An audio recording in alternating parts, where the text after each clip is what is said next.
Let's face it, folks, the new healthcare reform law is complex. It runs about 1,000 pages, even in tiny print, so it's no surprise that very few Americans have actually read it.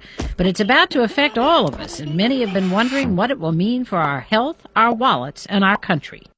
Let's say we take all 310 million Americans and squish us down to just 25 people. Yep, each of these folks would represent about 12 million of us, and this is pretty much what we'd look like.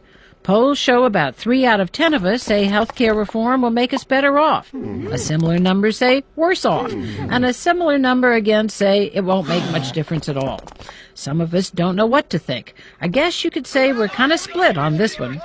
But no matter where you stand on the issue, it's likely you're thinking, hello, I got some basic questions still unanswered here. And you deserve real answers, not the partisan rhetoric and spin we've been flooded with.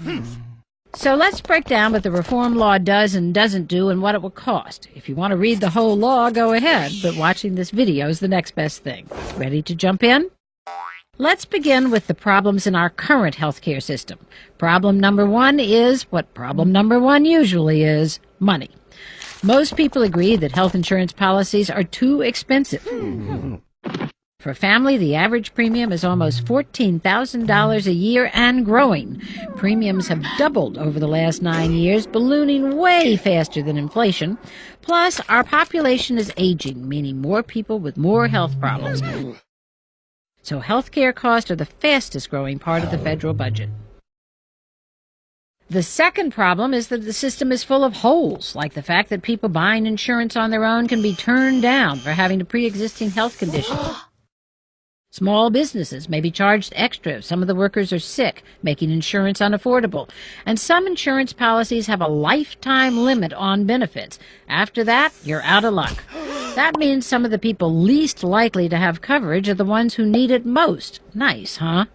High costs and holes in the system mean more than 1 in 7 of us have no health insurance to protect us at all. Many more struggle to pay their bills and can only afford bare minimum policies that may not cover much.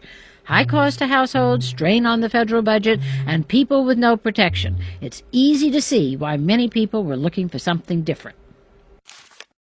So here's what the health reform law plans to do in its first phase between now and 2014. To start dealing with cost, insurers will be limited in how they spend our premium dollars. If they use too much for administrative costs or profits, they'll be forced to give some of it back through rebates. This won't stop premium increases, but it may help some. Some services will become free in all new private insurance policies and in Medicare, preventive care like screenings and vaccinations. People on Medicare, because they're over 65 or disabled, will get more help with their drug cost. Young people can save money and stay insured by remaining on their parents' policies up to age 26. And some small businesses will get tax breaks to help them pay for health insurance for their workers. And the holes, well, some will be closed starting now, too. Lifetime limits on health coverage will be gone, whether you buy your insurance on your own or get it from your employer. And it will be illegal to turn kids down for having a pre-existing health condition like asthma or diabetes. Of course, some adults who buy insurance on their own will still be getting rejected between now and 2014. Those who do can enter something called a high-risk pool run by the government. No, it's more like a policy that covers the sickest uninsured people, meaning it's riskier for insurance companies. That's why the government will chip in some money to bring down the cost. Some say these high-risk pools will help a lot of people. Others say the pools will still be too expensive and may not have enough government money to stay in business until they're replaced by something better in Phase 2. On New Year's Day 2014, some big changes kick in. First, let's look at how the law makes health care more affordable. Medicaid will be expanded to cover all low-income individuals and families in every state. And depending on what you make, if you lose your job or your employer doesn't provide decent coverage, you may get a health insurance tax credit. And while most of us will continue to get health insurance at work, just like now, if you don't have that option, you'll be able to buy coverage in what's called an exchange. You'll be hearing a lot about them, so let's stop and look at how they work. An exchange is like a virtual insurance mega mall. Based on where you live, you'll get an easy-to-understand menu of options to compare plans in plain English, and the exchange makes sure insurance companies compete fairly under strict rules. The idea is that by giving consumers good information, a fair playing field, and access to lots of choices, competition among insurers will keep rates competitive. Okay, that's right. Now, on to plugging the holes. In 2014, insurers will no longer be able to turn people down or charge them more if they're sick. You might say, hold on a minute, if I can't be turned down or charged more, why not just wait until I get sick or injured to buy insurance at all? Not so fast, buddy.